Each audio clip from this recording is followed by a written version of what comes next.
Bonjour tout le monde, ici le pasteur Myers. J'aimerais vous inviter à écouter ce message appelé la justification par la foi et la marque de la bête. Cela va révolutionner la façon dont vous voyez la marque et comprenez la marque. Alors, écoutez ça et soyez bénis.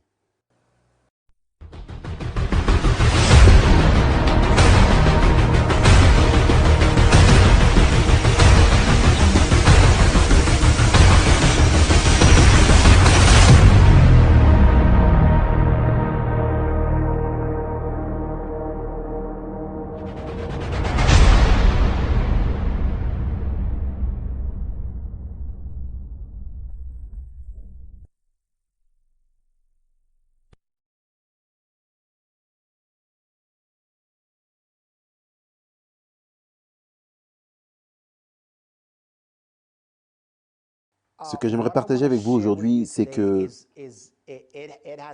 ça a eu un énorme impact sur moi alors que j'étudiais ce message. S'il vous plaît, partagez ce lien dès maintenant, si vous le pouvez. Faites savoir aux gens que ce message est là parce que je vous promets, c'est de la manne fraîche qui vient du ciel maintenant.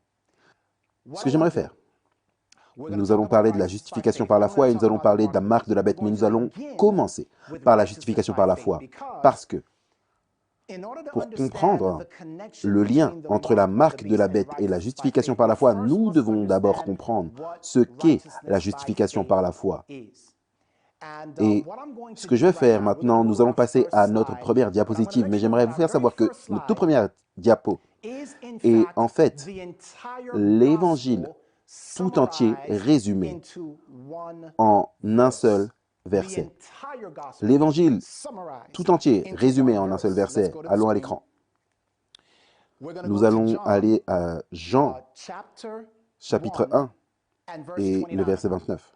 Jean-Baptiste, voyant Jésus, la Bible dit le lendemain, Jean voit Jésus venant à lui et dit, voici l'agneau de Dieu qui ôte le péché du monde.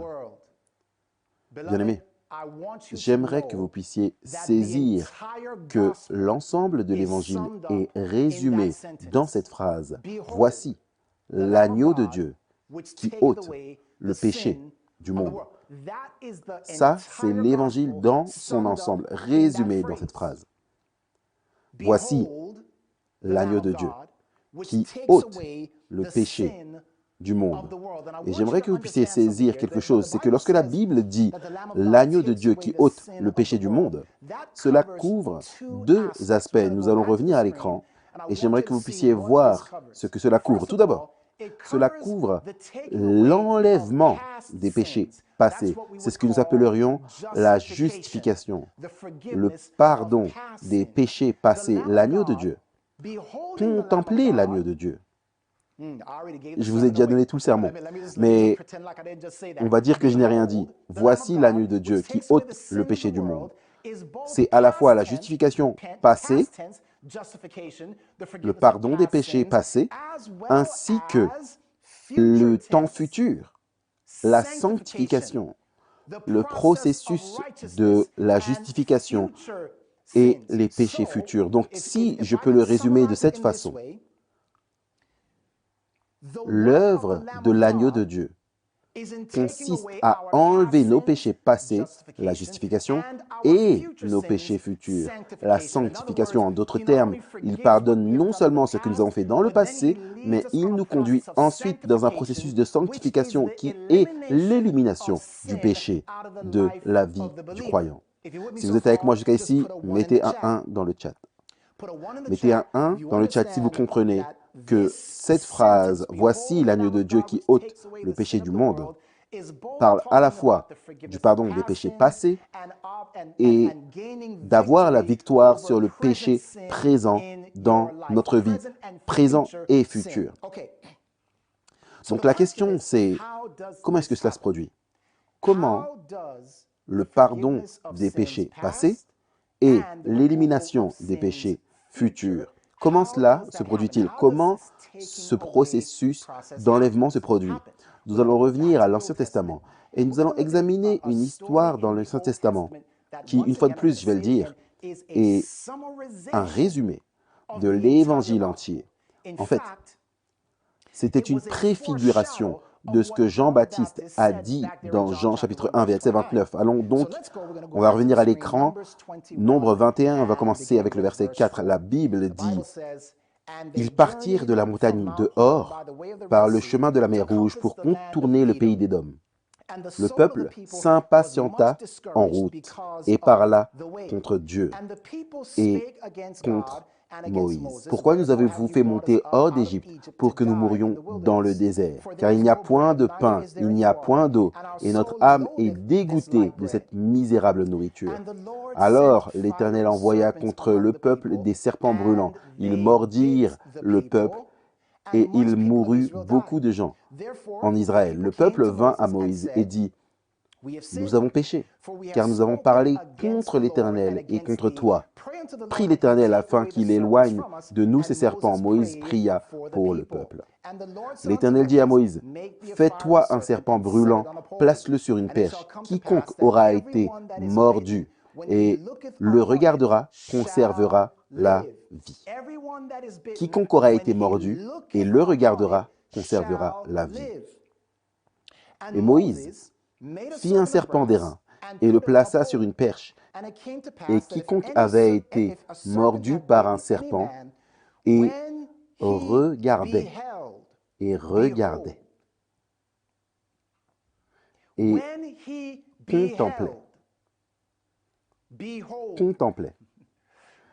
contemplait l'agneau de Dieu.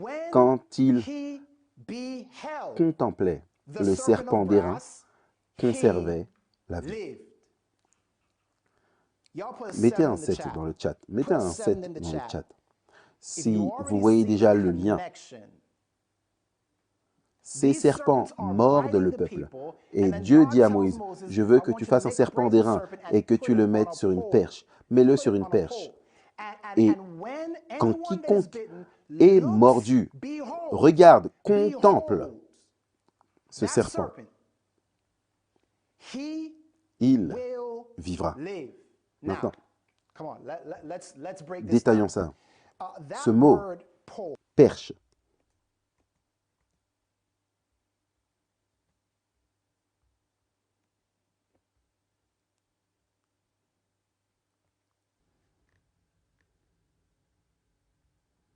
signifie une insigne, une bannière, un poteau, un standard, un étendard. Alors voici ma question. C'est quoi un drapeau? Un drapeau, c'est un bout de tissu ou un matériau similaire, généralement oblong ou carré, attachable par un bord à un poteau ou une corde et utilisé comme un symbole ou une emblème d'un pays ou d'une institution. Wow. Wow. Regardez alors, ce poteau sur lequel Dieu ordonne à Moïse de mettre le serpent d'airain est en substance comme un drapeau, une emblème d'un pays. Vous pensez que c'est l'emblème de quel pays? Mettez-le dans le chat, s'il vous plaît. Vous pensez que c'est l'emblème de quel pays? Ok, je sais ce qui arrive. Parce que vous n'avez pas d'autre choix que de dire le pays céleste. C'est le drapeau du ciel. Vous savez, un drapeau, en résumé, quand on vient pour faire un symbole d'un drapeau, on se dit, tout ce à quoi nous pouvons penser concernant notre pays, nous allons le résumer dans ce seul symbole. Et Dieu choisit un serpent d'airain. Il dit, mettez ce serpent sur un poteau. Afin que lorsque quelqu'un regarde à ce drapeau, le drapeau du ciel, le drapeau du salut, ils vont voir quelque chose qui va apporter la guérison. Est-ce que vous êtes tous avec moi jusqu'à présent? Mettez un 1 dans le chat si vous êtes avec moi jusqu'à présent. J'aimerais que vous puissiez saisir la signification de cela parce que vous devez comprendre un autre mot ici. Alors rappelez-vous, les gens étaient mordus. Regardons ce mot, mordu pendant un instant. Le mot hébreu pour mordu, c'est nashak. C'est une racine primitive qui signifie frapper avec un aiguillon, comme un serpent, au sens figuré. Et regardez ça, au sens figuré, opprimer, avec intérêt sur un prêt. Attendez une minute. En d'autres termes, ça signifie une dette. Est-ce que vous me suivez? La morsure du serpent signifie, dans un sens symbolique, ça signifie une dette.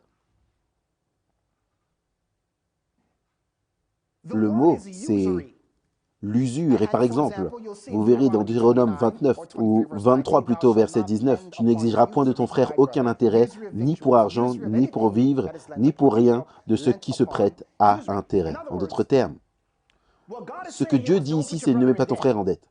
Maintenant, la morsure de ces serpents, ce mot « mordre » signifie également « dette ». Ce qui nous dit, bien aimé, ça nous parle lorsque nous nous souvenons, attends, le salaire du péché, c'est la mort. Ceux qui étaient mordus étaient mis en dette. Mais la Bible dit, quiconque regarde, contemple le serpent. Est-ce qu'il y a quelqu'un qui écoute? Quiconque regarde ce serpent sur le poteau ne sera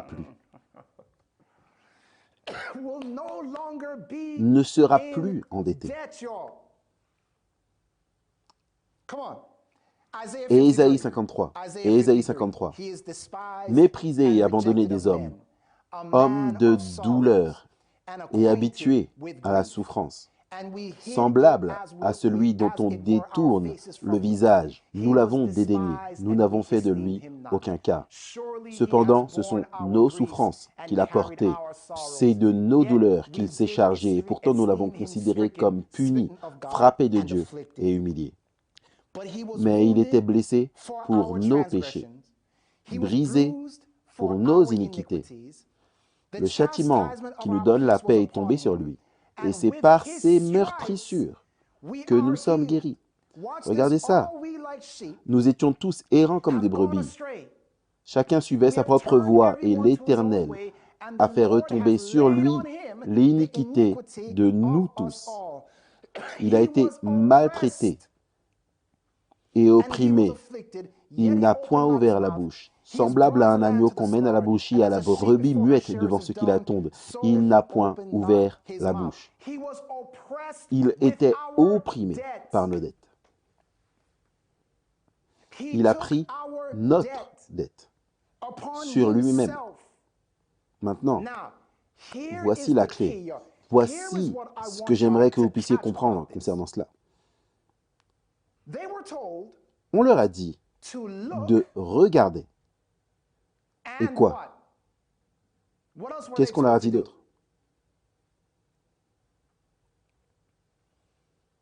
Regardons ça, mettez dans le chat. On leur a dit de regarder. Et quoi d'autre? Qu'est-ce qu'on leur a dit de faire? Oui, tout à fait. Écoutez, on ne leur a rien dit d'autre.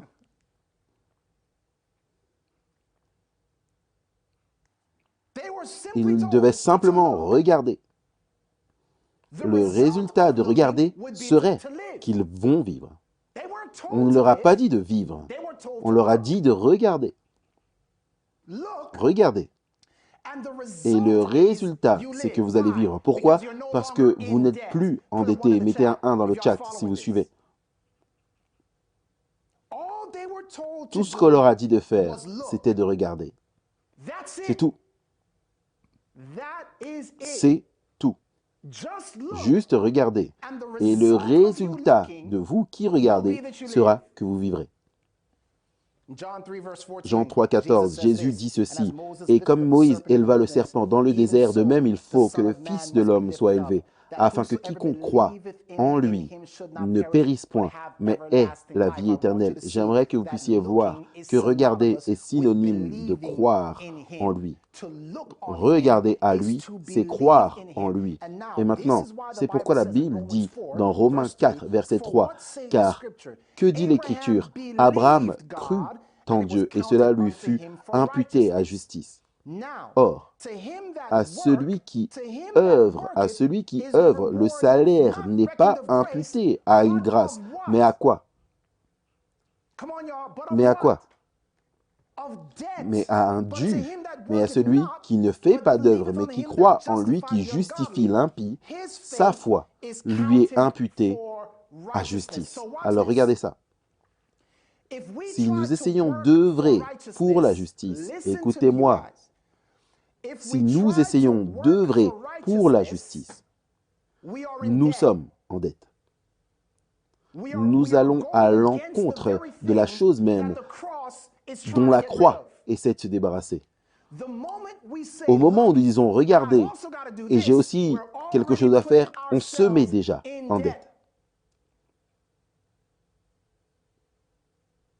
Le résultat de regarder va produire quelque chose. Je vais y revenir dans un instant, mais j'ai besoin que vous puissiez comprendre cela clairement. Si nous dépendons de nos œuvres pour être en règle avec Dieu, il dit que la récompense de cela, c'est la dette. Pas la grâce, mais la dette. Donc, regardez.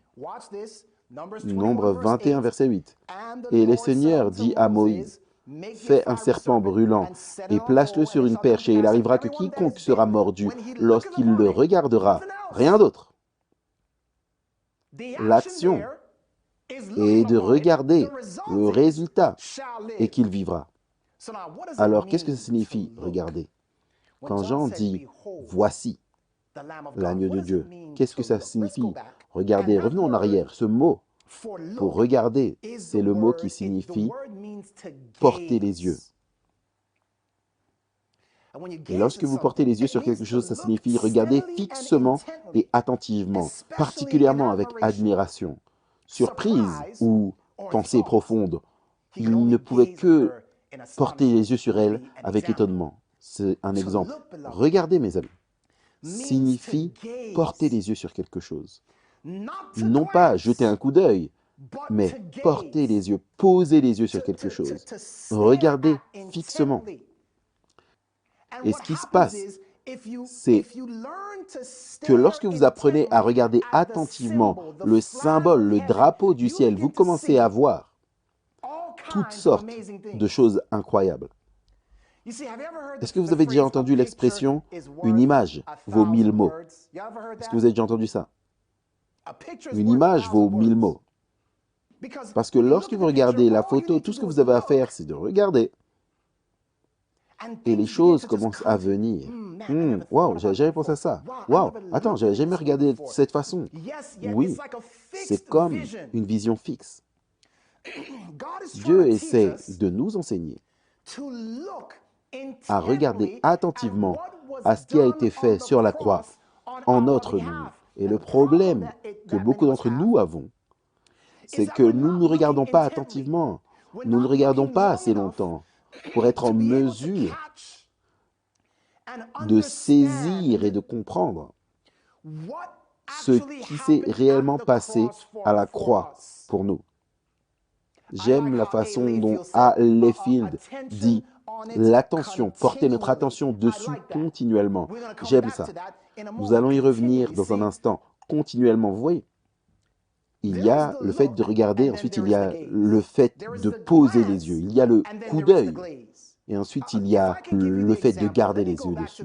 Si je peux vous donner l'exemple, on va aller dans l'histoire où cette femme veut être guérie. La Bible dit dans Matthieu 5, 24, et lorsque Jésus alla avec lui, beaucoup de gens le suivirent et le pressaient. Et une certaine femme qui avait une perte de sang depuis 12 ans et qui avait souffert beaucoup entre les mains des médecins avait dépensé tout ce qu'elle avait et rien ne s'améliorait, mais plutôt cela empirait. Et quand elle a entendu parler de Jésus, elle est venue dans la foule derrière lui et a touché son vêtement. Car elle a dit, si je peux toucher ne serait-ce que ses vêtements, je serai guérie. Et immédiatement la fontaine de sang se tarit et elle sentit dans son corps qu'elle avait été guérie de cette plaie. Et Jésus sut immédiatement en lui-même que la vertu était sortie de lui. Il se retourna dans la foule et dit, « Qui m'a touché? Qui a touché mes vêtements ?» Arrêtons-nous un instant. La Bible dit ici qu'une multitude de personnes le pressaient. Mais cette femme, quand elle le touche, il s'arrête parce qu'il sent que quelque chose est sorti de lui. La vertu est sortie de lui. Pourquoi? Parce que c'était un contact de la foi. Bien-aimés, j'aimerais vous suggérer que c'est la même chose quand il s'agit du fait de contempler Jésus. Beaucoup d'entre nous ne comprennent pas ce que ça signifie de contempler Jésus parce que si nous le comprenions en le contemplant, nous commencerions à recevoir un flot de vertu et de puissance dans nos vies. Mais la raison pour laquelle beaucoup d'entre nous ne reçoivent pas ce flot de vertu et de puissance, c'est parce que nous jetons un coup d'œil, nous ne portons pas les yeux. Est-ce que vous me suivez en ce moment? Nous jetons un coup d'œil sur Jésus, mais on ne le regarde pas fixement assez longtemps pour que cette chose spéciale se produise, où la guérison commence à se produire en nous. La Bible dit, dans Habakkuk chapitre 3, et verset 4, « Et son éclat était comme la lumière, il avait des cornes sortant de ses mains, et c'est de là que venait sa puissance. » J'aimerais que vous puissiez comprendre, bien-aimés, la puissance cachée de Jésus est dans ce qu'il a fait à la croix. C'est dans ce qu'il a fait au calvaire. C'est là que se cache sa puissance. Et lorsque nous apprenons à contempler ce drapeau, ce symbole, la puissance commence à couler en nous. Voilà pourquoi la Bible nous dit dans Hébreux 12, 2, il est dit « Regardez à Jésus, l'auteur et le consommateur de notre foi, qui, pour la joie qui lui était réservée, a enduré la croix, méprisé l'ignominie et s'est assis à la droite du trône de Dieu. Regardez à Jésus. » Ça symbolise une action continue. Beaucoup d'entre nous se lèvent le matin et on regarde à Jésus pendant quelques minutes. Peut-être 10, peut-être 15. Nous jetons un coup d'œil. Puis nous continuons notre journée. Et dans notre journée, nous ne regardons pas à Jésus du tout. Et ensuite, la nuit arrive. Et ensuite, le soir arrive. Et nous disons, OK, il est temps de regarder à Jésus à nouveau. Et bien aimé, c'est bon de regarder à Jésus le matin et le soir. Mais nous devons apprendre à regarder à Jésus continuellement. Tout le temps. Ésaïe 45, verset 22. Ésaïe 45, 22 dit, « Regardez à moi et tournez-vous vers moi et vous serez sauvés, vous tous qui êtes aux extrémités de la terre, car je suis Dieu et il n'y en a point d'autre. Je le jure par moi-même, la vérité sort de ma bouche et ma parole ne sera point révoquée. Tout genou fléchira devant moi, toute langue jurera par moi. En l'Éternel seul, me dira-t-on, réside la justice et la force. À lui viendront pour être confondus tous ceux qui étaient irrités contre lui. Par l'Éternel seront justifiés et glorifiés tous les descendants d'Israël. » Mes amis, écoutez, Jésus nous dit que nous devons nous tourner vers lui pour être sauvés. Il nous dit que nous devons regarder à lui pour recevoir la rédemption. La Bible parle même de Moïse et il est dit dans Hébreux chapitre 11, verset 27. Il est dit, « C'est par la foi qu'il quitta l'Égypte, sans être effrayé de la colère du roi, car il se montra ferme, comme voyant celui qui est invisible. » Moïse a persévéré en voyant celui qui est invisible. Waouh, ok. On va voir quelque chose d'absolument incroyable ici. Regardez ça, Colossiens chapitre 3.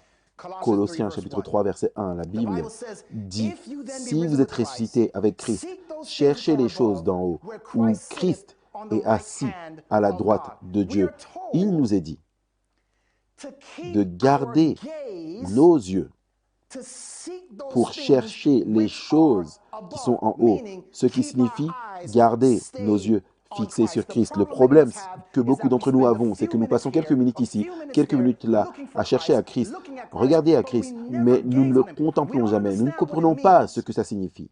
Réellement, de garder nos esprits. Lisons cela. Lisons cela.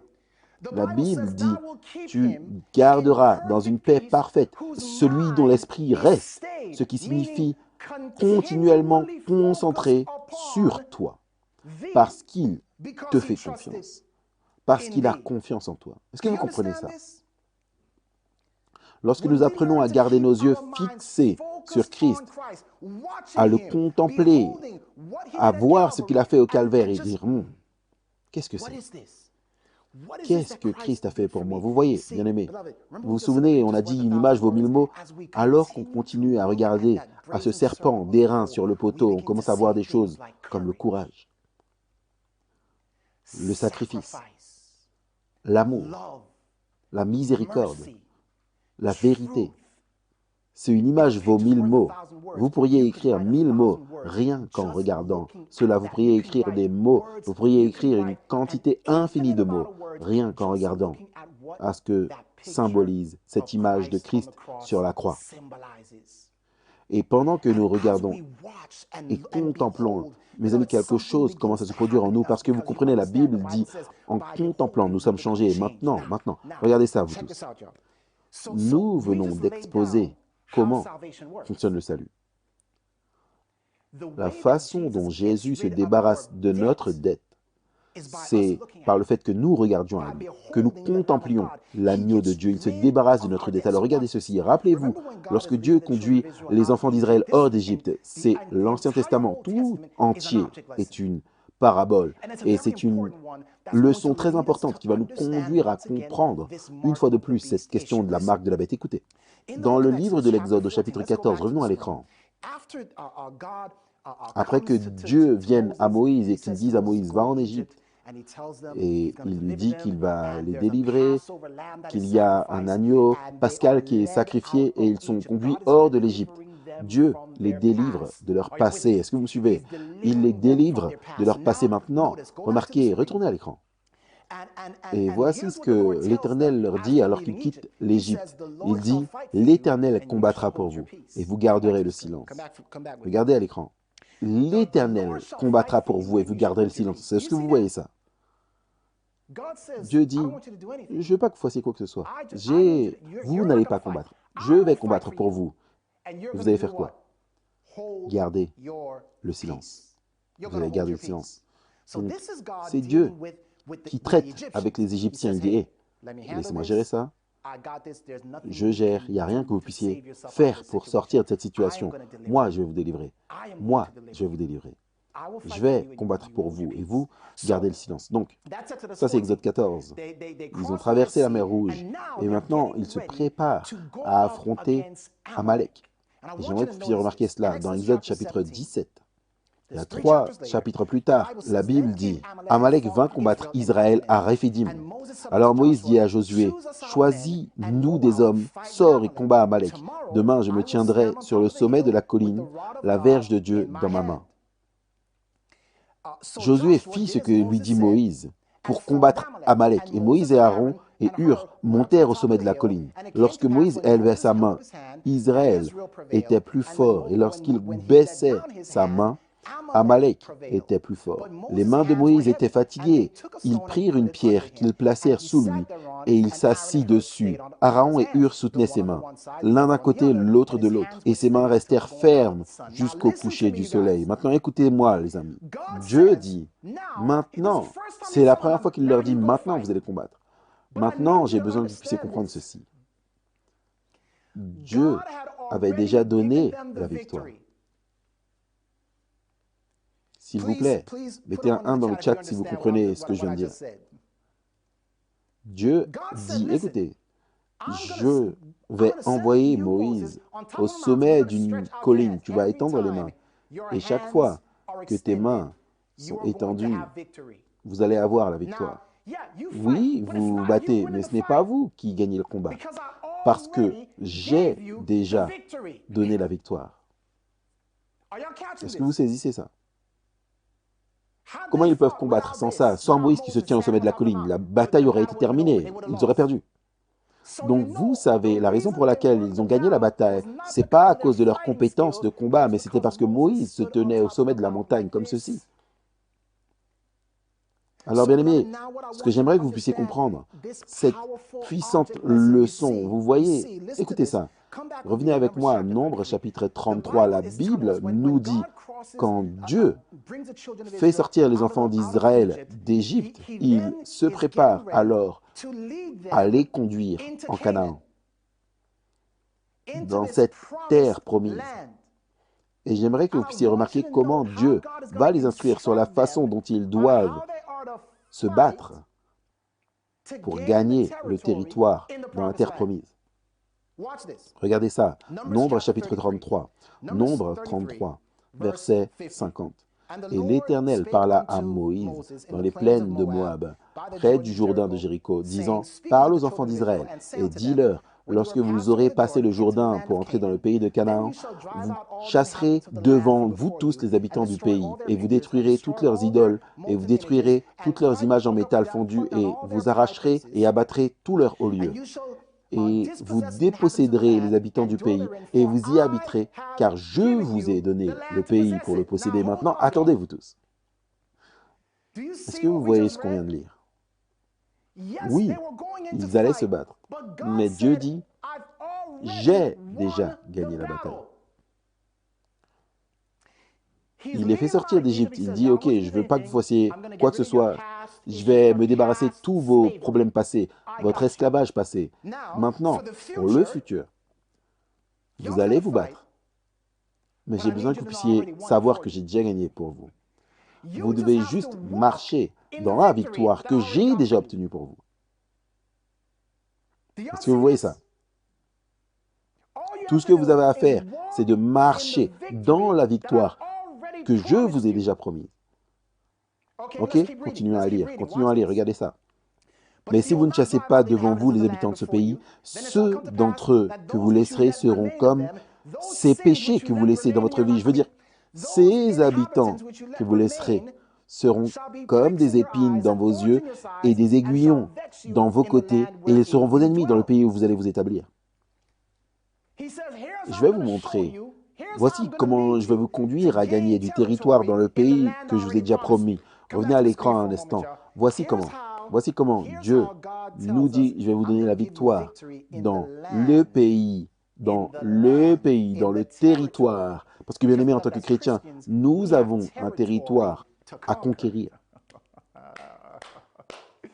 En tant que chrétien, nous avons un territoire à conquérir.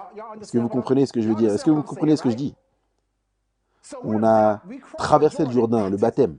Maintenant, le Seigneur dit, j'ai besoin que vous alliez combattre. Mais je veux que vous puissiez savoir, j'ai déjà conquis le territoire. J'ai juste besoin que vous puissiez marcher dans la victoire. Alors regardez, écoutez ça. Continuons à lire. Alors, Exode 23, il dit, Dieu dit qu'il enverra son ange devant lui. Dieu dit qu'il enverra son ange devant eux. Écoute sa voix, ne lui résiste point, parce qu'il ne pardonnera pas vos péchés, car mon nom est en lui. Voici, j'envoie un ange devant toi pour te protéger en chemin, pour te faire arriver au lieu que j'ai préparé. Mais si tu écoutes sa voix et si tu fais tout ce que je te dirai, je serai l'ennemi de tes ennemis et l'adversaire de tes adversaires. Regardez ça. Mon ange marchera devant toi et te conduira chez les Amoréens, les Hétiens, les Phérésiens, les Cananéens, les Éviens et les Jébusiens, et je les exterminerai. J'enverrai ma terreur devant toi, je mettrai en déroute tous les peuples chez lesquels tu arriveras, et je ferai tourner leur dos devant toi à tous tes ennemis. J'enverrai les frelons devant toi. Et ils chasseront loin de ta face les Éviens, les Cananéens, les Hétiens. Je ne les chasserai pas en une seule année loin de ta face, de peur que le pays ne devienne désert et que les bêtes des champs ne se multiplient contre toi. Je les chasserai peu à peu loin de ta face, jusqu'à ce que tu augmentes en nombre et que tu puisses prendre possession du pays. Écoutez-moi. Écoutez-moi. Est-ce que vous voyez ce que Dieu fait ici? Il dit, écoutez, quand vous marchez, quand je vous appelle à sortir de votre captivité égyptienne passée, et que je vous ai délivré, et que je vous ai justifié en contemplant l'agneau. en contemplant l'agneau de Dieu qui ôte le péché du monde. Ça, c'est le passé. Il dit maintenant. Et maintenant, je vais vous amener dans le baptême. Et maintenant, vous allez avancer en tant que conquérant. Vous allez commencer à conquérir du territoire. Il y a le pays de la peur. Il y a le pays de la luxure. Il y a le pays de la luxure. Il y a le pays de la colère. Il y a le pays de la méfiance et le pays de l'amertume et le pays du manque de pardon. Toutes ces terres, j'aimerais que vous puissiez les conquérir. Maintenant, écoutez, vous n'allez pas entrer et conquérir ces territoires en un jour. Vous n'allez pas conquérir ces territoires en une année. Mais je vais, écoutez ça, petit à petit, territoire par territoire, je vais conquérir. Regardez ça, les amis. Voici comment le combat va se faire. Dieu va envoyer des frelons devant eux, afin qu'ils n'aient même pas besoin de lever le petit doigt. Si vous me faites confiance, je me battrai pour vous. Si vous avez la foi en moi, je vous rendrai juste. Est-ce que vous avez compris ça? Si vous avez la foi en moi, je vous rendrai juste. Petit à petit, la sanctification, c'est le processus d'une vie. Petit à petit, ne soyez pas découragés. Oui, il n'y a pas beaucoup de territoire, mais écoutez-moi. Gardez les yeux sur moi. Ne regardez pas les géants dans le pays.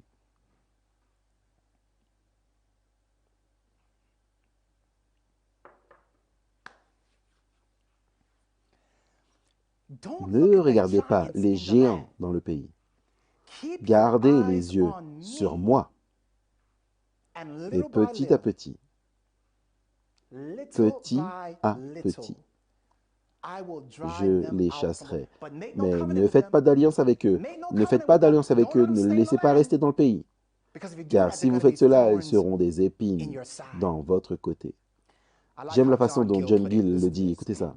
John Gill, parlant de ce verset, il dit, petit à petit, je les chasserai de devant toi, non pas les bêtes des champs, mais les habitants de Canaan, qui ont été laissés en partie pour entretenir les villes et les villages, afin qu'ils ne manquent pas de ruiner ou de cultiver la terre, afin qu'elle ne soit pas désolée, et en partie pour être des épreuves et des exercices pour le peuple d'Israël, et pour prouver s'ils serviraient le Seigneur ou non. Tout comme les corruptions de la nature humaine restent avec le peuple de Dieu lorsqu'il est converti pour l'épreuve et l'exercice de leur grâce, afin qu'ils puissent avoir leur dépendance, non pas sur eux-mêmes, mais sur la grâce de Dieu, pour les garder dans ses voies, pour les préserver en sécurité pour la gloire éternelle, et en achevant l'œuvre de la grâce qui se fait graduellement, afin qu'ils puissent être rendus prêts pour elle. C'est puissant, les amis. Ça, c'est puissant, petit à petit. Dieu nous conduit dans ses victoires, mais il le fait en nous demandant de garder les yeux fixés sur l'agneau de Dieu. Et en gardant les yeux fixés sur l'agneau de Dieu, écoutez,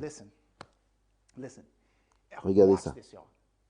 Revenez à l'écran avec moi et rappelez-vous de ceci. La Bible dit, le Seigneur dit à Josué, « Vois, j'ai livré entre tes mains Jéricho, son roi, ses hommes vaillants. » Avant que Josué n'entre en guerre contre Jéricho, Dieu dit, « Je vous ai donné le pays. Je vous ai donné Jéricho. » Combien d'entre vous savent ce qui s'est passé avec Jéricho? Avec Jéricho, vous vous en souvenez? Écoutez, en tant qu'adventiste, on a un problème avec l'histoire de Jéricho. Vous voulez savoir pourquoi? Regardez ça. La Bible dit dans Josué chapitre 6, verset 15, « Le septième jour, ils se levèrent de bon matin dès l'aurore, et ils firent de la même manière 7 fois le tour de la ville. Ce fut le seul jour où ils firent 7 fois le tour de la ville. » Ils firent le tour de la ville 7 fois, et à la 7e fois, comme les sacrificateurs sonnaient des trompettes, Josué dit au peuple, « Poussez des cris, car l'Éternel vous a livré la ville. » Ok, est-ce que vous savez ce que ça signifie?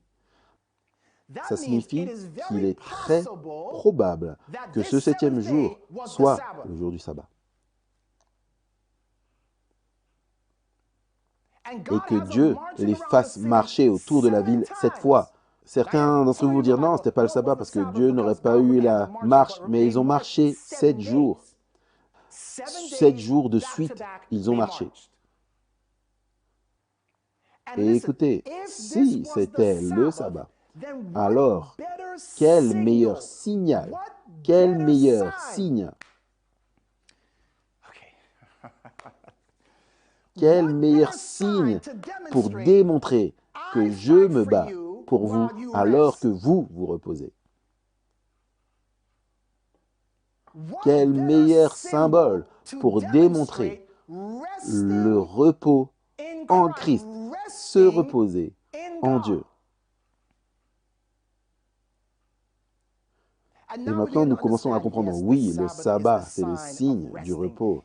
C'est le signe qui nous aide à comprendre que Dieu fait le travail en nous alors que nous nous reposons juste là dans l'histoire de Jéricho.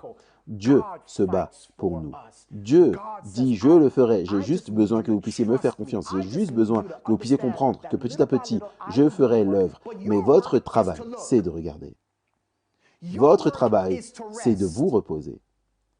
Et donc maintenant, certains d'entre vous disent, pasteur, qu'en est-il de l'humanité qui doit se combiner avec la divinité? C'est en partie Dieu et en partie nous. Écoutez vous tous, écoutez.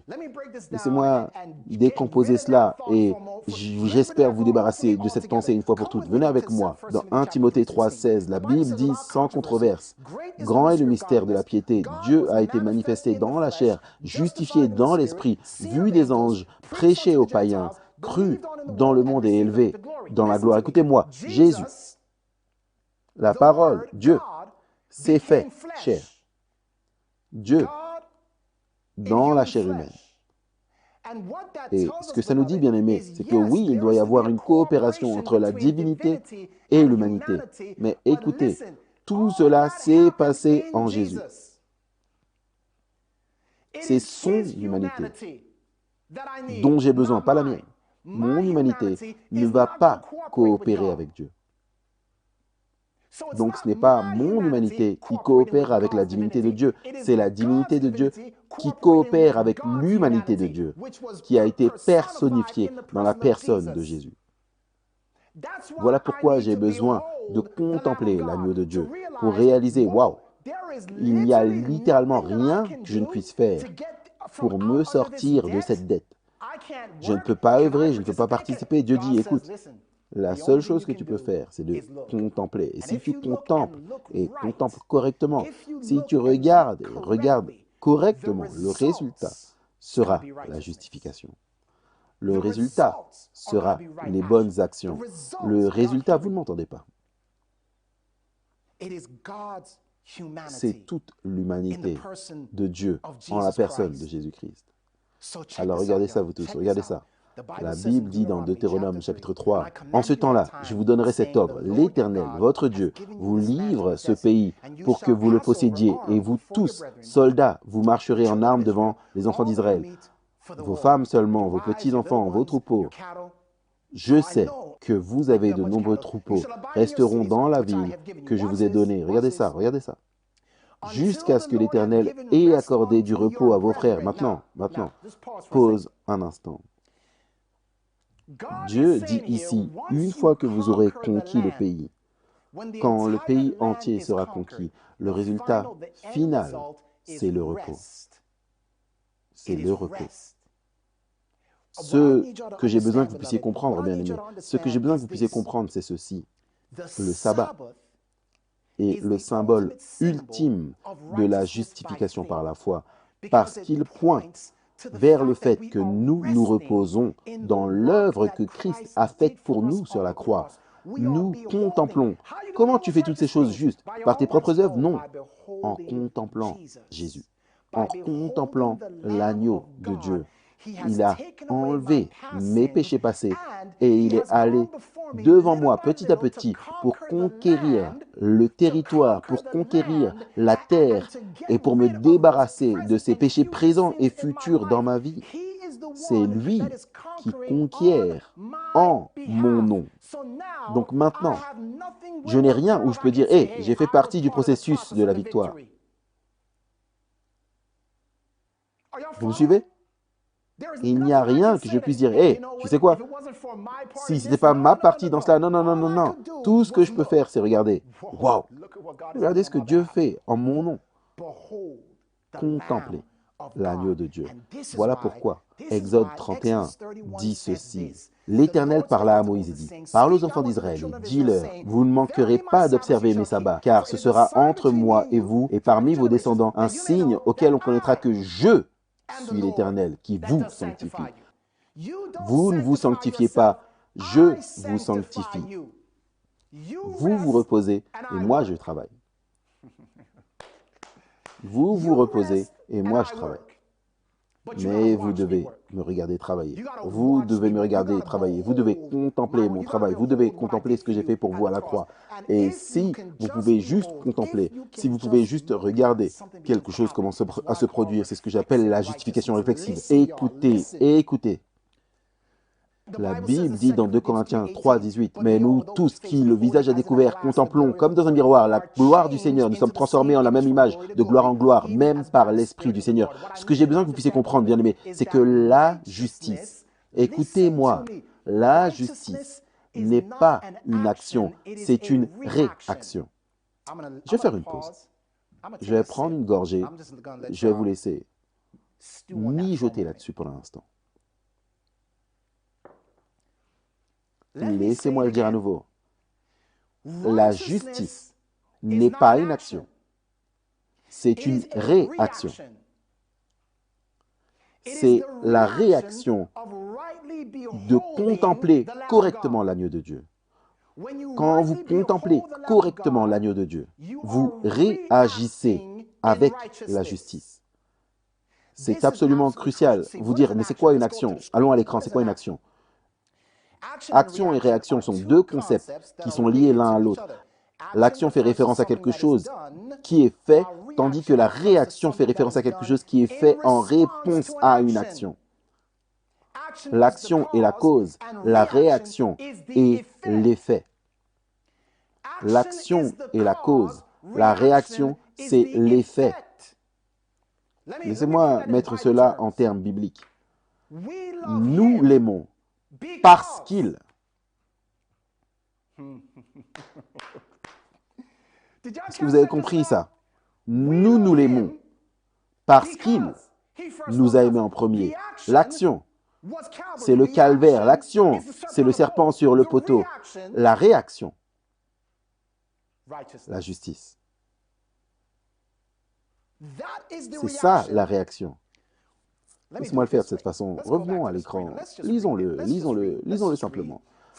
Reflétez Christ à la page 20. Regardez ce qui est dit.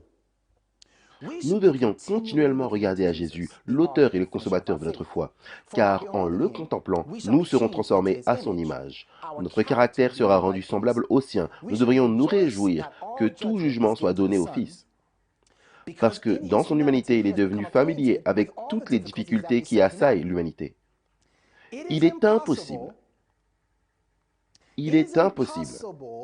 pour chacun d'entre nous, par notre propre force ou nos propres efforts, d'opérer ce changement en nous-mêmes. C'est le Saint-Esprit, le consolateur que Jésus a dit qu'il enverrait dans le monde, qui transforme notre caractère à l'image du Christ. Et lorsque cela est accompli, nous refléterons, comme dans un miroir, la gloire du Seigneur. Regardez ça. C'est le caractère de celui qui contemple ainsi le Christ, qui contemple ainsi le Christ, qui est si semblable au sien, qu'alors que quelqu'un le regarde, il voit le propre caractère de Christ briller comme dans un miroir. Imperceptiblement, pour nous-mêmes, nous sommes changés de jour en jour. Reformulons cela, petit à petit, de nos voies et notre volonté dans les voies et la volonté de Christ, dans la beauté de son caractère. Ainsi nous grandissons en Christ et, de manière inconsciente, reflétons son image. Inconsciente. Elle dit, les chrétiens de profession restent bien trop proches du bas terrain de la terre.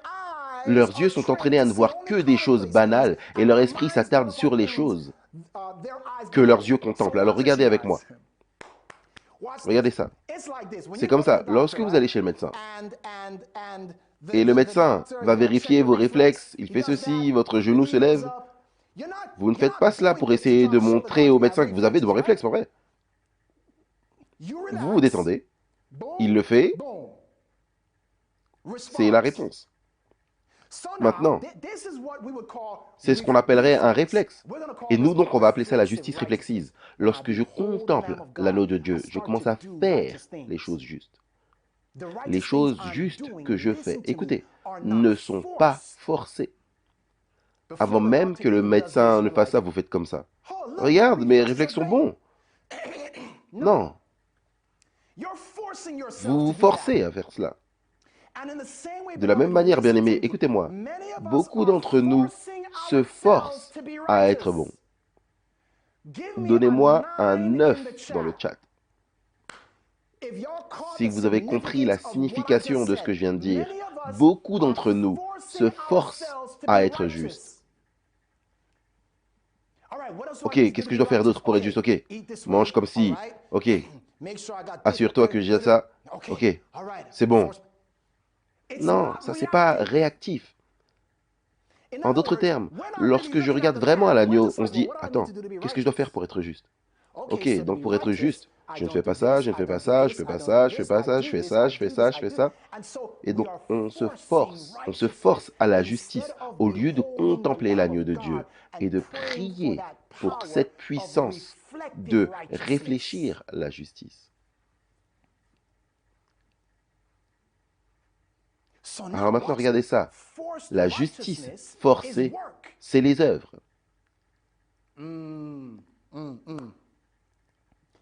L'action forcée, c'est les œuvres. Vous œuvrez pour vous rendre juste plutôt que contempler pour devenir juste. Plus je contemple à ce que Jésus a fait pour moi à la croix, et pas seulement le matin, et parfois le soir, mais toute la journée, Seigneur, garde mes yeux continuellement sur toi.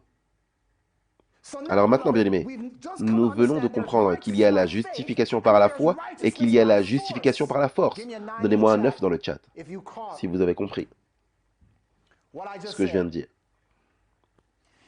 Il y a la justification par la foi, regardez. Et puis il y a la justification par la force.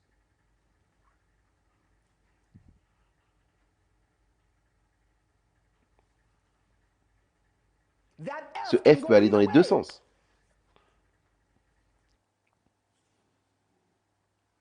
Donc la justification par la force, c'est moi qui me force à être juste. Moi, ok, assure-toi de faire ceci par rapport à contempler l'agneau de Dieu. Et avoir cette justice qui coule naturellement, qui coule presque involontairement. Comprenez ce que je veux dire involontairement? Je ne veux pas dire que vous ne choisissez pas. Je veux simplement dire en choisissant de contempler l'agneau. La réaction, c'est que je commence à agir justement. Je commence à vivre justement. En opposition à la justification par la force. Maintenant, pourquoi est-ce que la justification par la force est-elle si dangereuse? Écoutez-moi, vous tous. Dans le livre d'Éphésiens, et devinez quoi? On est sur le point d'arriver à cette marque de la bête maintenant parce que j'ai posé les fondations. Oui, c'était pas évident, mais j'ai posé les fondations. Regardez ça maintenant, vous tous. Dans Éphésiens chapitre 2, la Bible dit, c'est par la grâce que vous êtes sauvés au moyen de la foi, et cela ne vient pas de vous-même, c'est un don de Dieu, pas des œuvres, afin que personne ne se quoi? Glorifie.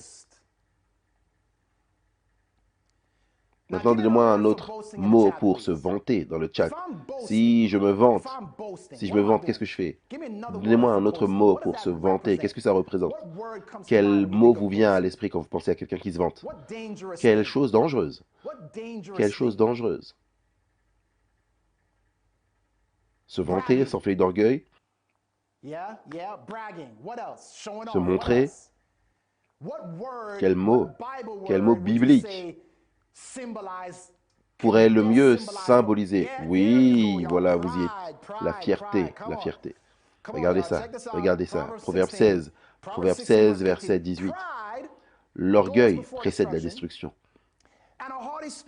Et un esprit hautain avant la chute. Mieux vaut être humble avec les humbles, que de partager le butin des orgueilleux. Est-ce que vous vous souvenez qui est-ce qui a commencé avec un problème d'orgueil? Parce qu'il pensait pouvoir être juste par lui-même. Vous vous souvenez de qui? Vous vous en souvenez tous, pas vrai? Vous vous souvenez, dans Ésaïe 14, 12, comment es-tu tombé du ciel, ô Lucifer, fils de l'horreur? Comment es-tu abattu à terre, toi qui as affaibli les nations? Car tu as dit en ton cœur, je monterai au ciel, j'élèverai mon trône au-dessus des étoiles de Dieu, je m'assiérai aussi sur la montagne de l'assemblée, dans les flancs du nord.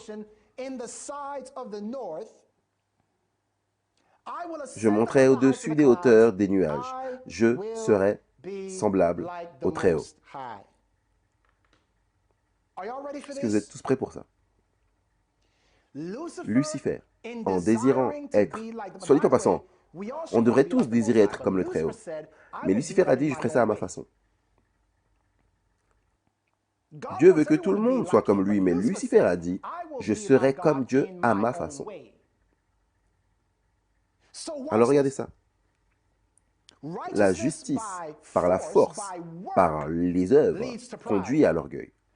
L'orgueil, c'est la vantardise ou la fanfaronnade qui est l'orgueil. Et l'orgueil précède la destruction et un esprit hautain, la chute. Tout comme cela est arrivé à Lucifer au ciel. Et laissez-moi partager avec vous, bien-aimés. Regardez ça tous, vous êtes tous sur le point de saisir maintenant. La justification par la force. Si vous apprenez à vous forcer à être juste, si vous pratiquez la justification par la force contre la justification par la foi, ce qui arrivera finalement, c'est que vous commencerez à exercer cette même force sur les autres. Oui, oui, oui, oui, oui, oui. Oui. La justification par la force vous mènera toujours finalement à l'oppression des autres. Est-ce que vous comprenez ce que je viens de dire? Est-ce que vous voyez où est-ce qu'on va? Lorsque vous exercez la justification par les œuvres, ce qui signifie la justification par « je me force », allez, allez, œuvre, force-toi à être juste, fais ceci, X, Y, Z. Lorsque vous opérez sur ce principe de justification par les œuvres, la justification par mes actes, la justification par la force, vous commencerez inévitablement à appliquer ce principe aux autres.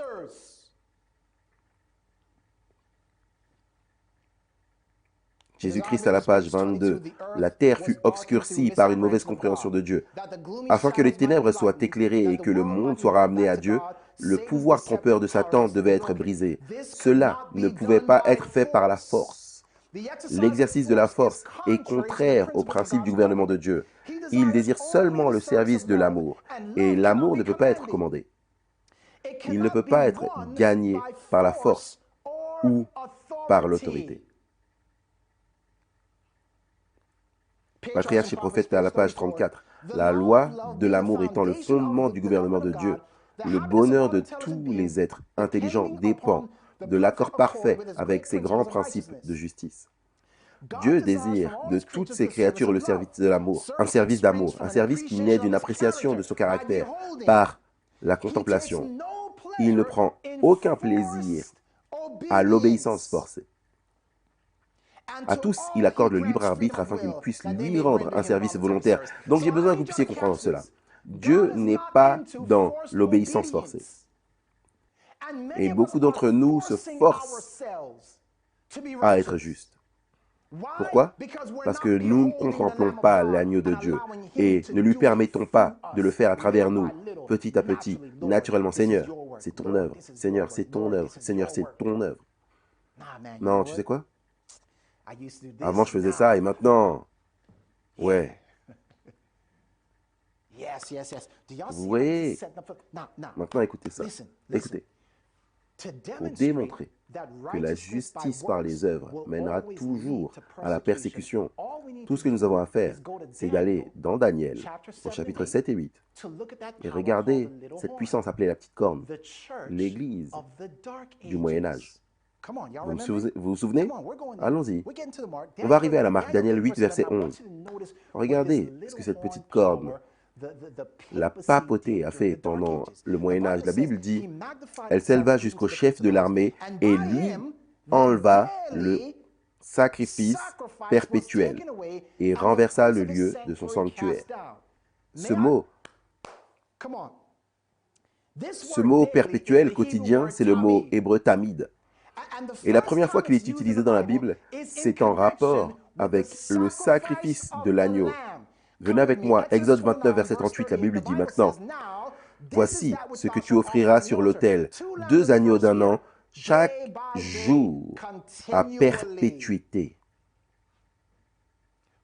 Se pourrait-il que l'œuvre de la papauté ait été de détourner les yeux du serpent d'airain sur la perche, détourner les yeux de notre grand prêtre et de les concentrer sur les choses terrestres et ainsi préparer la voie à un système de justice par les œuvres, un système dans lequel, pour être acceptable devant Dieu, nous devons faire des pénitences, donner de l'argent, faire toutes ces choses auto-humiliantes. Se pourrait-il, écoutez, se pourrait-il que la vraie bataille ici soit une bataille de la justice par la foi contre la justice par la force? Et une fois qu'ils ont adopté ce système de justification par la force, en d'autres termes la justification par les œuvres, forcez-vous à faire des pèlerinages, forcez-vous à faire ceci et cela, et humiliez-vous. Se pourrait-il que c'est pourquoi, quand ceux qui refusent de faire cela, ceux qui refusent d'aller avec la justification par les œuvres, quel était leur résultat final? Tout ce que vous avez à faire, bien aimé, c'est regarder Daniel 7, 25. Il dit, il prononcera des paroles contre le Très-Haut, il opprimera ou persécutera les saints du Très-Haut. Alors, pasteur, tu dis alors que la justification par la force, c'est ce qui conduit à la persécution? Oui, absolument. Le nœud du problème, écoutez-moi tous, le nœud du problème à la fin des temps n'est pas qu'une question d'un jour contre un autre, c'est une question de principe de la justification par l'amour, la justification par la foi contre la justification par les œuvres. Vous voyez, Jésus nous a dit dans Jean chapitre 6, 13, dans Jean chapitre 16, 13, il dit « Quand l'Esprit de vérité sera venu, il vous conduira dans toute la vérité, car il ne parlera pas de lui-même, mais il dira ce qu'il a entendu et il vous annoncera les choses à venir. » Jésus nous disait que l'Église devait s'associer à l'Esprit. Donc, Église et Esprit, écoutez ça, Église et Esprit devaient s'unir pour symboliser la justification par la foi. Cependant, nous voyons dans la puissance de la petite corne que ce n'est pas une union d'église et esprit, l'église et permettre à l'esprit d'opérer la justice à travers vous. Non, ce que nous voyons, c'est église et quoi? Qu'est-ce qu'on voit?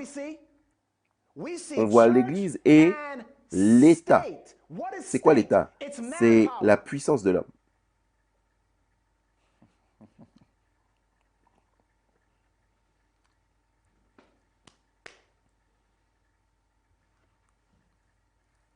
La puissance de l'homme.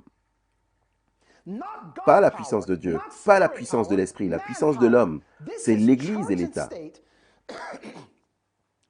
C'est en substance le point culminant du principe de la justification par les œuvres. La justification forcée.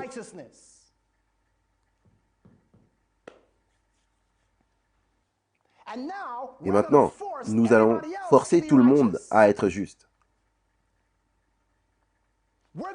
Nous allons mettre en œuvre des lois, des règles pour vous forcer tous à être justes.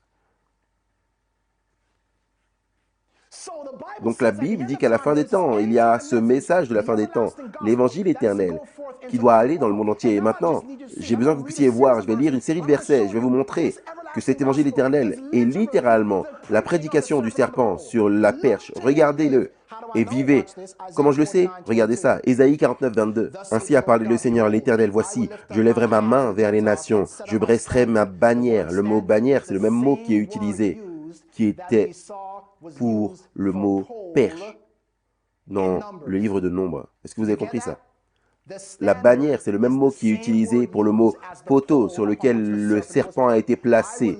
Je dresserai ma bannière vers les peuples et ils ramèneront tes fils entre leurs bras et ils porteront tes filles sur les épaules. La bannière, c'est ce qui va attirer les gens au Seigneur. Écoutez-moi. Psaume, chapitre 3, verset 26, la Bible dit ici. Il élève une bannière, c'est le même mot, pour les peuples lointains, et il et il en siffle un des extrémités de la terre. Et voici, il arrive avec promptitude et légèreté. C'est quoi l'évangile éternel? C'est Christ élevé sur la croix. Qu'est-ce que vous diriez de ça? Ésaïe 11. En ce jour, le rejeton d'Isaïe sera là comme une bannière pour le peuple. C'est le même mot que poteau dans l'histoire de Nombre. Les nations se tourneront vers lui et la gloire sera sa demeure. Que dites-vous de celui-là? Et il élèvera une bannière sur les nations. Il rassemblera les exilés d'Israël et il recueillera les dispersés de Juda des quatre extrémités de la terre. Tout cela, bien aimé, et c'est le même mot qui est utilisé. Pour le serpent sur le poteau, pour le serpent d'airain sur le poteau, c'est l'évangile éternel. C'est pour appeler les gens à contempler l'agneau de Dieu qui ôte le péché du monde. Regardez ça, mes amis. Le grand cri où Dieu déverse son esprit sur le peuple. Devinez quoi? Devinez. Écoutez ça. Zacharie 12, 2. Zacharie 12, verset 10. Alors je répandrai sur la maison de David et sur les habitants de Jérusalem un esprit de grâce et de supplication, et ils tourneront les regards vers moi, celui qu'ils ont percé. Ils pleureront sur lui comme on pleure sur un fils unique, pleureront amèrement sur lui comme on pleure sur un premier-né. Écoutez, le message final qui doit aller dans le monde entier, c'est le message « Regardez à l'agneau de Dieu qui ôte vos péchés passés et vous donnera la victoire sur vos péchés présents et futurs. Mais vous devez le regarder. Ce n'est pas votre œuvre, c'est son œuvre. Voilà pourquoi vous devez apprendre à vous reposer.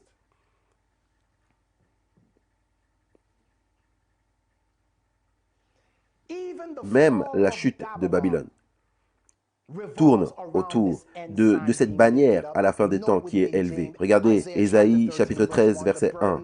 Oracle sur Babylone, révélé à Ésaïe, fils d'Amoz. Sur une montagne nue, dressez une bannière, élevez la voix vers eux, faites des signes avec la main et qu'ils franchissent les portes des tyrans. L'appel à Babylone de tomber implique le fait que la bannière soit dressée. C'est quoi cette bannière? C'est le serpent d'airain sur la perche. Maintenant, venez, venez.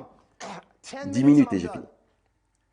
10 minutes et j'ai fini. Vous dites, pasteur, tu n'as même pas parlé de la marque de la bête. On est sur le point de faire cela maintenant. Apocalypse 14, verset 9. Et un troisième ange les suivit en disant d'une voix forte, si quelqu'un adore la bête, son image et reçoit une marque sur son front ou sur sa main, il boira lui aussi du vin de la fureur de Dieu, versé sans mélange dans la coupe de sa colère. Et il sera tourmenté dans le feu et le soufre devant les saints anges et devant l'agneau. Maintenant, pourquoi est-ce que je lis ce verset? J'aimerais simplement que vous puissiez voir cela. Ce mot marque, est-ce que vous êtes tous prêts pour cela? Tout le monde, si vous êtes debout maintenant. Si vous êtes assis, peut-être levez-vous. Si vous êtes debout, il faut vous asseoir. Écoutez-moi. Le mot grec pour marque, c'est le mot charigma ou charagma. Je suis sur le point de mettre à l'écran quelque chose qui va vous époustoufler. Est-ce que vous êtes prêts pour ça? Allons-y. Allons à l'écran. Selon le dictionnaire théologique du Nouveau Testament, volume 9, à la page 416, le mot grec charagma ou charagma est une marque gravée, inscrite ou un signe. Le plus proche du sens originel est l'exemple le plus ancien dans une œuvre répertoriée où le mot charagma désigne la morsure d'un serpent. La morsure d'un serpent. Ceux qui reçoivent la marque de la bête sont mordus par le serpent et empoisonnés par l'auto-justification. Ils se forcent à être justes et ils finissent par forcer les autres à être justes. Écoutez, adventistes du 7e jour. Si vous avez l'habitude de vous forcer à être juste, le venin du serpent coule dans vos veines. Et lorsque le problème de la marque de la bête viendra, peu importe ce que vous savez et comprenez, vous serez unis dans la même équipe parce que vous avez le venin dans votre sang. Si vous êtes une de ces personnes qui regardent les autres en disant « Hé, mais qu'est-ce que tu fais? Qu'est-ce que tu portes? Hé, qu'est-ce que tu manges? Viens ici, viens ici, viens ici, viens ici. Non, non, non, toi viens. Si vous êtes l'une de ces personnes, si vous êtes l'une de ces personnes qui ressentent le besoin d'accuser les frères, si vous êtes une de ces personnes qui opèrent sous ce principe de personnes n'est saint comme moi, et je vais persécuter ceux qui ne le sont pas, je vais leur faire savoir qu'ils ne sont pas saints. Je vais leur faire savoir. Si vous opérez dans cet esprit, bien-aimé, si vous opérez sous la justice par la force, j'ai besoin que vous puissiez comprendre que quel que soit votre titre adventiste du 7e jour ou quoi que ce soit, vous finirez par recevoir la marque. Parce que la marque de la bête, c'est la morsure du venin, c'est la morsure du serpent, qui est le salut par mes propres œuvres. Ces gens qui sont morts sont probablement morts lorsqu'ils ont été mordus par les serpents. Ils essayaient probablement de trouver leur propre moyen de guérir. Qu'est-ce que je peux faire? Qu'est-ce que je peux faire? Et ils se sont dit, non, non, non, regardez et contemplez. Non, il faut que je fasse quelque chose pour me sauver.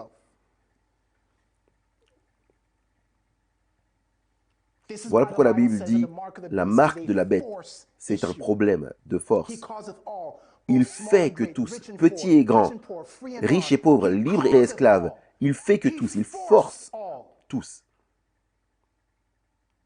La marque de la bête, bien-aimée, est une justification forcée, une sainteté forcée. Et bien-aimés, beaucoup d'entre nous vivent les principes mêmes de l'Église et de l'État dans nos vies. Vous vivez ce principe dans votre vie. Comment est-ce que vous savez que vous vivez ce principe dans votre vie? Quand vous pensez, c'est en partie Dieu et en partie moi. En partie la puissance de Dieu et en partie la puissance de l'homme. Ça, c'est l'Église et l'État. Ça, c'est l'Église qui est divine et la puissance de l'homme. Et une fois que vous vivez ce principe de l'Église de l'État dans votre propre vie, vous commencez à aller l'exercer envers les autres. Et si vous avez ce principe en vous, bien-aimés, écoutez-moi, ce n'est qu'une question de temps. Ce n'est qu'une question de temps où vous allez découvrir que ce principe, c'est l'esprit de Satan lui-même.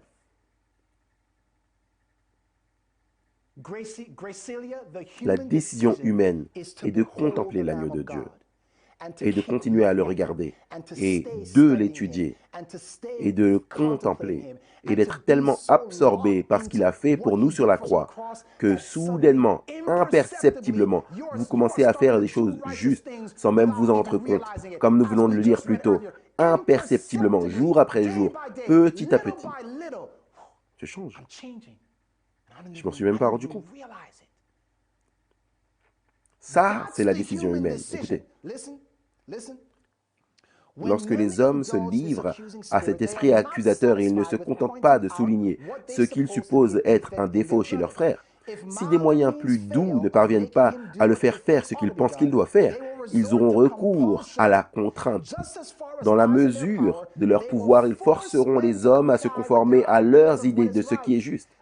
C'est ce que les Juifs ont fait à l'époque de Christ et ce que l'Église a fait depuis lors partout où elle a perdu la grâce du Christ. Se trouvant dépourvue du pouvoir de l'amour, elle a fait appel au bras fort de l'État pour imposer ses dogmes et exécuter ses décrets. Voici le secret de toutes les lois religieuses qui ont jamais été promulguées et le secret de toutes les persécutions depuis l'époque d'Abel jusqu'à nos jours. Le Christ ne force pas mais attire les hommes à lui. La seule contrainte qu'il emploie est la contrainte de l'amour. Lorsque l'Église commence à rechercher le soutien du pouvoir séculier, il est évident qu'elle est dépourvue du pouvoir de Christ, la contrainte de l'amour divin.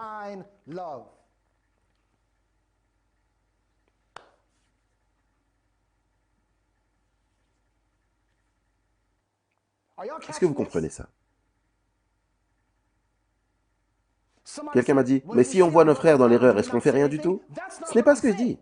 Ce que je dis, c'est que l'utilisation dominante de l'expression « je suis meilleur que toi », ne pas venir vers un frère ou une sœur avec amour et dire « hey, tu sais quoi? Non, non, c'est pas ce dont je parle. » Parce que la Bible est pleine de ce genre d'exemples.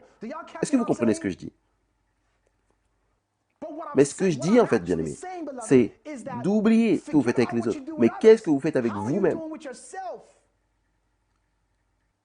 Est-ce que, est-ce que l'Église et l'État vivent en vous? Est-ce que vous cherchez la justification par votre propre force, au lieu de contempler l'agneau de Dieu, qui ôte le péché du monde? La marque de la bête bien-aimée est un aiguillon de la mort. C'est l'aiguillon de la justification par les œuvres. C'est l'esquisse du principe entre Caïn et Abel, entre l'arbre de vie et l'arbre de la connaissance du bien et du mal. Bien-aimés, écoutez-moi. Écoutez, nous savons qu'à la fin des temps, les églises protestantes vont embrasser l'État. Et écoutez, ce sera la manifestation de la justification par les œuvres qui se manifestera finalement par une guerre entre deux jours. Un jour est un jour de repos, symbolisant le repos. Et l'autre jour est un jour de travail, symbolisant les œuvres. Bien-aimés, sous ces deux bannières, le monde sera divisé. La justification par la foi contre la justification par les œuvres. C'est l'application d'une loi. C'est le fait de forcer une loi. Tout comme l'arbre de la connaissance du bien et du mal et l'arbre de vie étaient deux arbres symbolisant différents principes. Donc à la fin des temps, bien aimés, le problème du sabbat et du dimanche, le sabbat étant le jour de repos, le dimanche étant une contrefaçon du sabbat et un jour d'œuvre. Écoutez bien aimés, les gens qui observent le dimanche maintenant n'ont pas la marque de la bête. C'est quand cette question sera appliquée. Est-ce que vous comprenez? Parce que alors ce sera une démonstration de justification par les œuvres. Et tous ceux qui sont sous la bannière du principe de la justification par les œuvres, Église et État, dans leur propre vie, que vous soyez adventiste ou non, tous ceux qui sont sous cette bannière seront attirés par la marque quand elle se produira. Ok. J'ai une dernière pensée, ensuite j'ai fini. Laissez-moi vous dire ce qui va arriver avec de nombreux adventistes. Lorsque de nombreux adventistes seront confrontés à ce problème, voici ce qui va se passer. Venez avec moi à l'écran. Il nous reste 3 textes et ensuite on a fini. Matthieu 26, 74, parlant de Pierre. Vous vous souvenez de ce qui s'est passé avec Pierre? Quand Jésus a été fait captif et on dit, toi tu étais avec eux. Alors il se mit à faire des imprécations et à jurer, je ne connais pas cet homme. Aussitôt le coq chanta. J'ai une question pour vous. Est-ce que Pierre mentait ou disait la vérité? Quand Pierre a dit « Je ne connais pas cet homme », est-ce qu'il mentait ou disait la vérité? Au moment où la mort regardait Pierre face à face, son temps de détresse était venu. Pierre a dit « Non, je ne connais pas cet homme ». Est-ce qu'il mentait ou est-ce qu'il disait la vérité?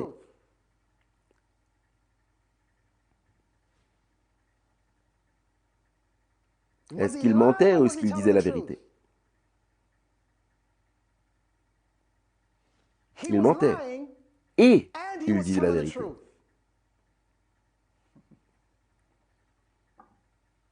Il le connaissait, mais il ne connaissait pas. Et bien aimé, pour beaucoup d'entre nous, alors que nous entrons dans cette crise finale, pour beaucoup d'entre nous, ça va être trop tard, quand nous réaliserons, je ne le connaissais pas.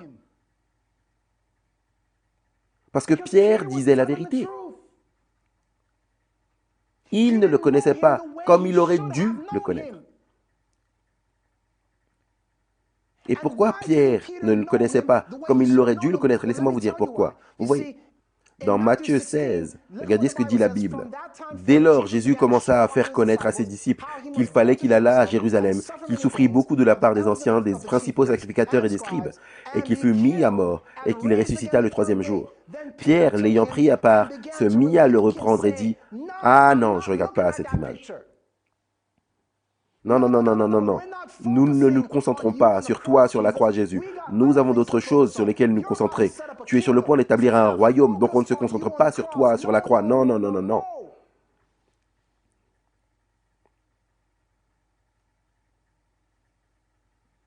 Donc Pierre n'a pas choisi. Pierre ne voulait pas voir Christ sur la croix. Il avait d'autres choses. Et écoutez, bien-aimés, beaucoup d'entre nous, parce que nous ne nous concentrons pas, parce que nous ne contemplons pas l'agneau de Dieu, quand cette crise viendra, nous dirons la même chose. Je ne le connais pas. nous allons professer la même chose dans nos vies, que nous n'avons jamais vraiment connu Christ. Regardez comment Jésus termine. C'est notre dernier texte. Laissez-moi revenir. Mais se retournant, il dit à Pierre, arrête de moi, Satan, tu mets en scandale, car tes pensées ne sont pas les pensées de Dieu, mais celles des hommes. Et le verset juste après, il dit ceci. Si quelqu'un veut venir après moi, qu'il renonce à lui-même, qu'il se charge de sa croix et qu'il me suive. Bien-aimé, tout revient à la croix. Tout ramène à cette bannière du serpent sur la perche. Notre prière devrait être, Seigneur, aide-moi, jour après jour, moment après moment, à avoir cette image du Christ sur la croix devant moi. Aide-moi par la foi à croire que plus je regarde à cette image, plus l'œuvre de Christ sera puissante en moi, non pas à cause de mes œuvres, mais parce que je contemple l'agneau de Dieu. Je suis, écoutez-moi, j'exerce le tamid. Aide-moi à garder mon esprit fixé sur toi, et non pas d'une manière juste d'un coup d'œil, mais aide-moi à contempler ce que tu as fait au calvaire. Parce que lorsque je contemple ce que tu as fait au calvaire, l'amour va être réveillé dans mon cœur, dans mon âme. Et la justice va être une réaction à cet amour. Donc nous avons deux choix, la justification par la foi ou la justification par la force. Est-ce que vous vous forcez à être juste? La fin de cette route, c'est la mort. Aide-moi, Seigneur, à garder mes yeux concentrés sur toi. Et je prie pour que tu accomplisses ta justice en moi. Et le Seigneur dit, tout ce que vous avez à faire, c'est de regarder.